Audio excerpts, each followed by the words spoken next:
نحمده ونصلي على رسوله الكريم اما بعد۔ تجویدی قرآن پاک کا صفحہ نمبر 398، 22واں پارہ سورہ یاسین، دوسرا رکوع، آیت نمبر 13 تا 15۔ پڑھیے۔ اعوذ باللہ من الشیطان الرجیم،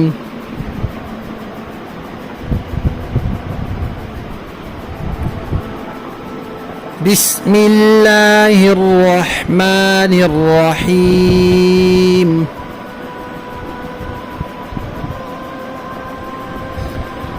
یہ رحیم کی ادائیگی کے وقت، اسی طرح رجیم کی ادائیگی کے وقت بعض بچے آواز ناک میں لے جاتے ہیں۔ رحیم اس طرح نہیں پڑھنا، رحیم۔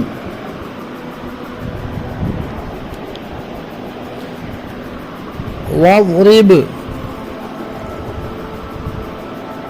لَهُمْ مَثَلًا، سا ہے سا، دانتوں کو ملانا نہیں ہے، اگر ملا دیا تو سین بن جائے گا، یہ زبان کی نوک دانتوں کے کنارے پر آئے گی۔ مَثَلًا أَصْحَابَ الْقَرْيَةِ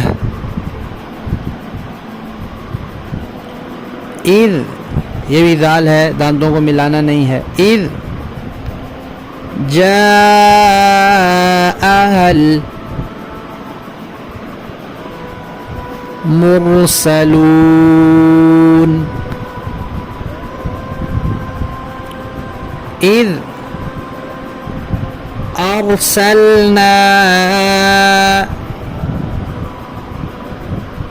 ارسلنا میں جو را ہے یہ ساکن ہے، اس پہ آواز کو ہلنے نہیں دینا۔ بعض لوگ پڑھتے ہیں ارسلنا، آر نہیں کرنا،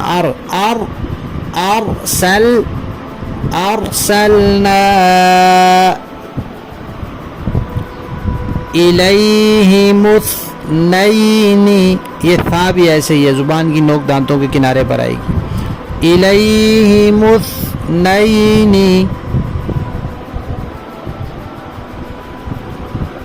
فَكَذَّبُوهُمَا، یہ ذال بھی ایسے ہی ہے، فَكَذَّبُوهُمَا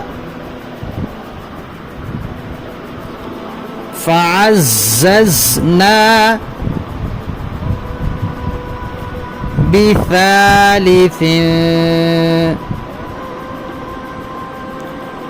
فَقَالُوا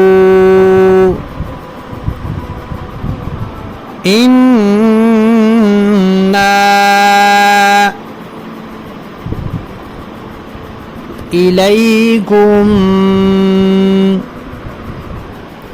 مُرْسَلُونَ۔ قَالُوا مَا أَنْتُمْ، بہت سے لوگ اس کو اس طرح پڑھتے ہیں، انتم، ان نہیں پڑھنا، دھیان سے سنیں، ان نہیں ہے، ان ہے، اس کو ہم لوگ کہتے ہیں اخفاء۔ انتم الا بشر مثلنا وما أنزل الرحمن من شيء إن أنتم إلا تكذبون۔ ترجمے والے قرآن پاک کا صفحہ نمبر 824، 22واں پارہ سورہ یاسین، دوسرا رکوع، آیت نمبر 13 تا 15۔ اعوذ باللہ من الشیطان الرجیم، بسم اللہ الرحمن الرحیم۔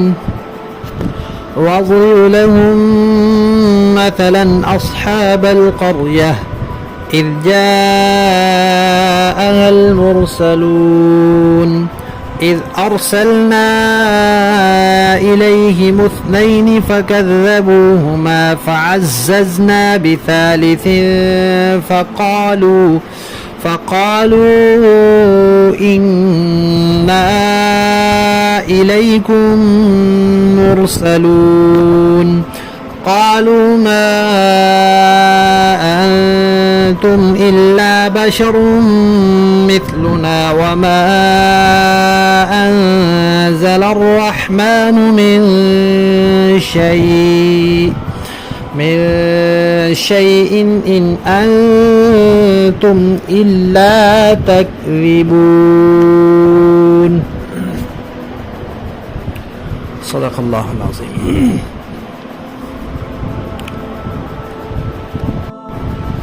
گزشتہ رکوع میں اللہ تعالیٰ نے فرمایا تھا کہ آپ نبی ہیں، آپ سیدھے راستے پر ہیں اور آپ لوگوں کو ڈرائیں. قرآن پاک اسی لیے بھیجا گیا ہے، لیکن اکثر لوگ ضد اور تکبر کی وجہ سے نہیں مانتے. اور پھر یہ بتایا تھا کہ جو کچھ وہ اعمال کر رہے ہیں وہ محفوظ رہیں گے اور ان کا حساب ہوگا. اب اللہ تعالیٰ فرما رہے ہیں کہ آپ ان کو ایک مثال بھی سنا دیں، ایک قصہ بھی سنا دیں کہ تم سے پہلے بھی آخر دنیا میں لوگ آئے ہیں، انہی میں سے ایک قوم کا قصہ ہے. ابھی ایک بات یہاں یاد رکھنے کی ہے کہ قرآن پاک تاریخ کی، جغرافیے کی کتاب نہیں ہے. قرآن پاک ہدایت کی کتاب ہے، نصیحت کی کتاب ہے. اس لیے جو واقعات، جو قصے قرآن پاک میں آتے ہیں، کوئی ضروری نہیں کہ قرآن پاک ان کی پوری تفصیل بیان کرے کہ یہ ہوا، پھر یہ ہوا، پھر یہ ہوا. پورا واقعہ سنانا مقصد نہیں ہوتا. کہانی اور قصہ سنانا قرآن پاک کا مقصد نہیں ہے. اسی طرح قرآن پاک اس قوم کا علاقہ ضرور بتائے، اس قوم کا زمانہ ضرور بتائے، ایسا نہیں ہے.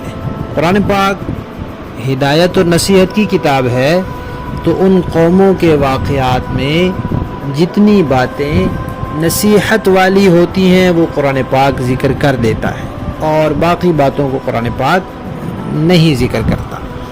تو یہاں بھی اللہ تعالیٰ نے ایک بستی کا ذکر فرمایا. اب وہ بستی دنیا میں کہیں بھی ہو، بہت سے مفسرین نے لکھا ہے کہ وہ انطاکیہ نامی بستی ہے. موجودہ جو ملک ہے ترکی، یہ اس کے متصل ہے.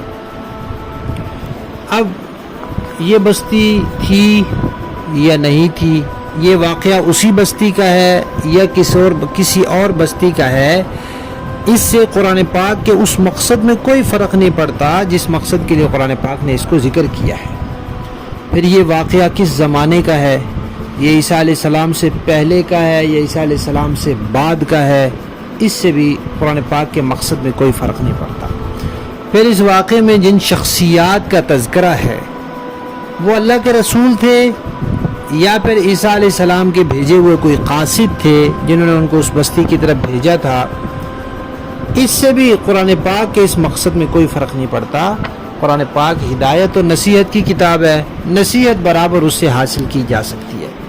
اللہ تعالیٰ فرماتے ہیں کہ آپ ان کو ایک قصہ بتائیں کہ وہاں بھیجے ہوئے کچھ آئے، رسول آئے یا قاصد آئے.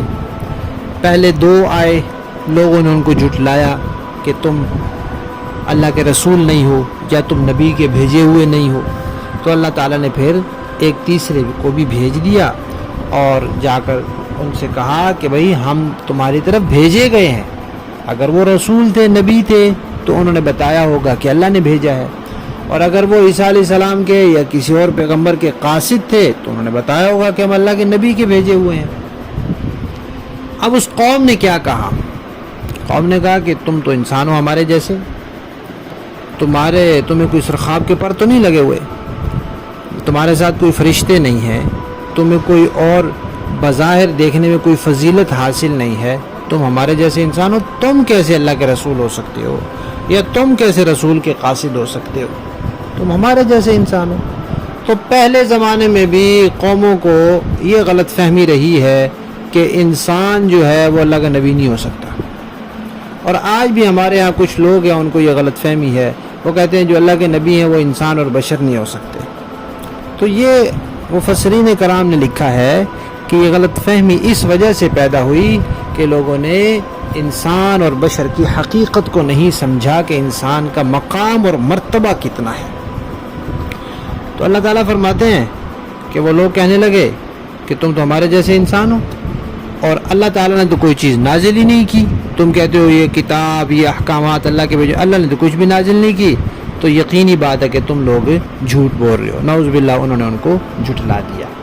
لفظی معنی دیکھیں، فرمایا وَضْرِبْ، آپ بیان کیجئے، لہم، ان لوگوں کے لیے، مثلا ایک مثال، ایک قصہ، ایک واقعہ، اصحاب القریہ، قریہ کہتے ہیں بستی کو، ایک بستی والوں کا، اذ، جب، جاءہا، آئے ان کے پاس، المرسلون، بھیجے ہوئے، اللہ کے بھیجے ہوئے تھے تو نبی تھے، رسول تھے، اگر نبی کے بھیجے ہوئے تھے تو قاصد تھے۔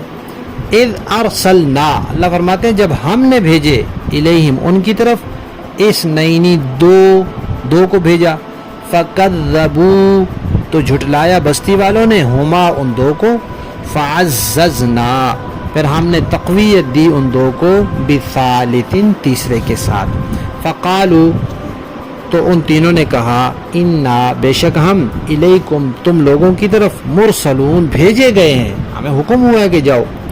قالوا، بستی والوں نے کہا، ما انتم، نہیں ہو تم، الا بشر، مگر ایک انسان، مثلنا، ہمارے جیسے، وما انزل، اور نہیں اتارا، الرحمن، الرحمن نے، من شیء، کچھ بھی، اللہ نے تو کوئی چیز کبھی نازل ہی نہیں کی، ان انتم، نہیں ہو تم، الا، مگر، تکذبون، جھوٹ بولتے ہو۔ نعوذ باللہ، انہوں نے ان کو جھٹلا دیا۔